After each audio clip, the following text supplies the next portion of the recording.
Assalamualaikum warahmatullahi wabarakatuh.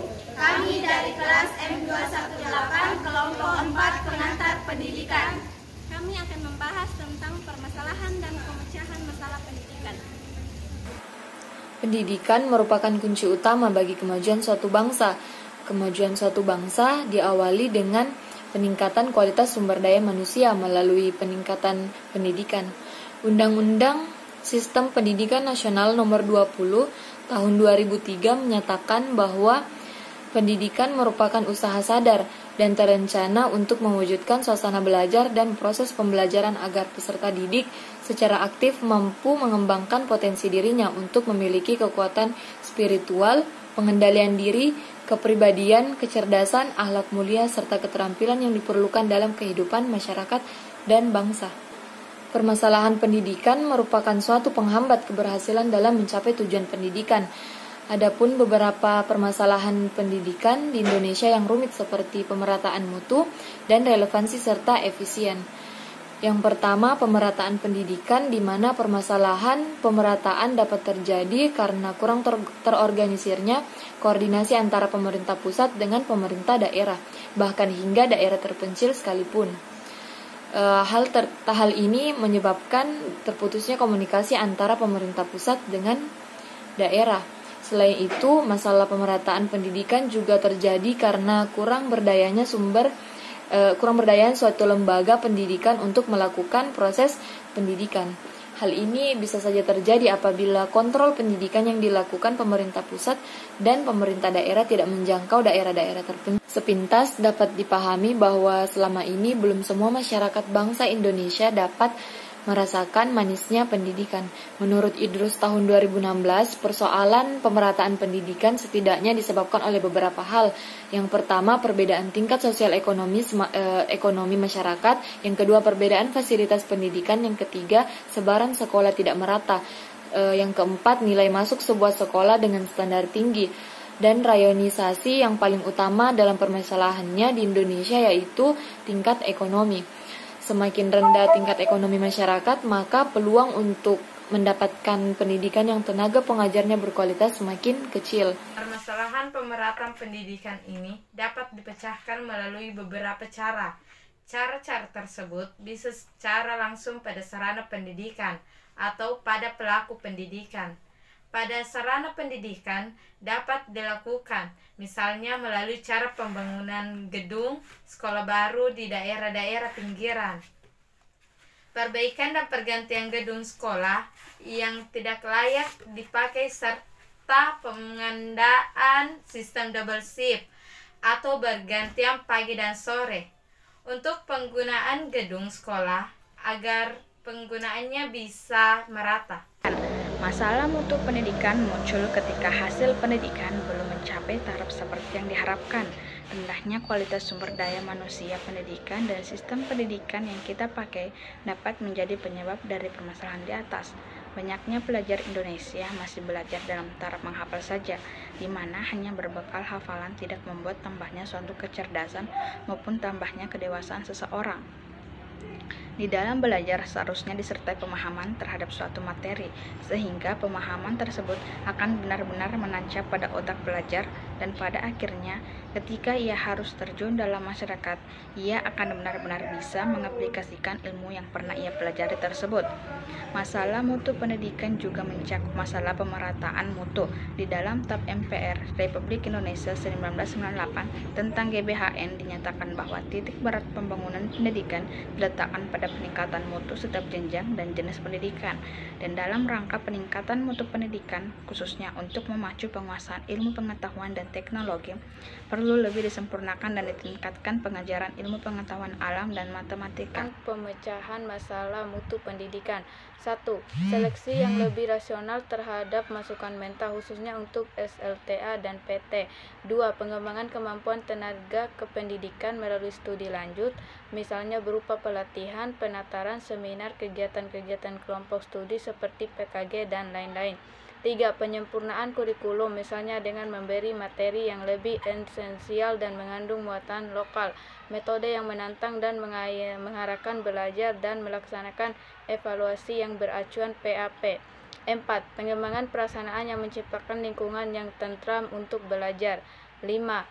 Penyempurnaan sarana belajar seperti buku paket, media pembelajaran, dan peralatan laboratorium. 6. Peningkatan administrasi manajemen khususnya yang mengenai anggaran. Permasalahan efisiensi pendidikan dipandang dari segi internal pendidikan. Maksud efisiensi adalah apabila sasaran dalam bidang pendidikan ini dapat dicapai secara efisien atau berdaya guna, maka artinya pendidikan dapat memberikan hasil yang baik dengan tidak menghamburkan sumber daya yang ada seperti uang, waktu, dan sebagainya. Masalah efisiensi pendidikan mempersoalkan bagaimana suatu sistem pendidikan mendayahgunakan sumber daya yang ada untuk mencapai tujuan pendidikan. Jika penggunaannya hemat dan tepat sasaran, maka efisiensinya dikatakan tinggi. Jika yang terjadi sebaliknya, maka efisiensinya berarti rendah. Beberapa masalah efisiensi pendidikan yang penting ialah: pertama, bagaimana tenaga kependidikan difungsikan, meliputi pengangkatan, penempatan, dan pengembangan tenaga. Yang kedua, bagaimana sarana dan prasarana pendidikan difungsikan. Yang ketiga, bagaimana pendidikan diselenggarakan. Yang keempat, masalah efisiensi dalam memfungsikan tenaga. Adapun upaya yang dapat dilakukan untuk menanggulangi masalah efisiensi pendidikan diantaranya yang pertama, meningkatkan kualifikasi tenaga pendidik, di mana tenaga pendidik harus betul-betul ditempatkan pada bidang mereka masing-masing.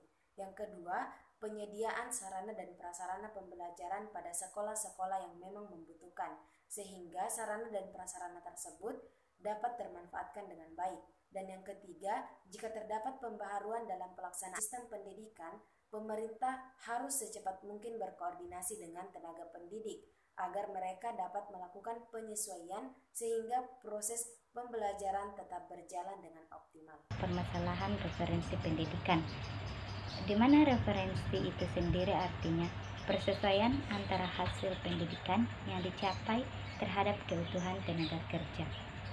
Masalah referensi pendidikan mencakup sejauh mana sistem pendidikan dapat menghasilkan lauran yang sesuai dengan kebutuhan pembangunan.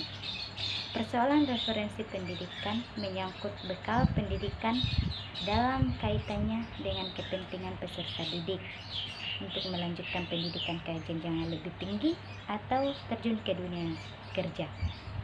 Lauran pendidikan diharapkan dapat mengisi semua sektor pembangunan yang beraneka ragam seperti sektor produksi, sektor jasa, dan lain-lain.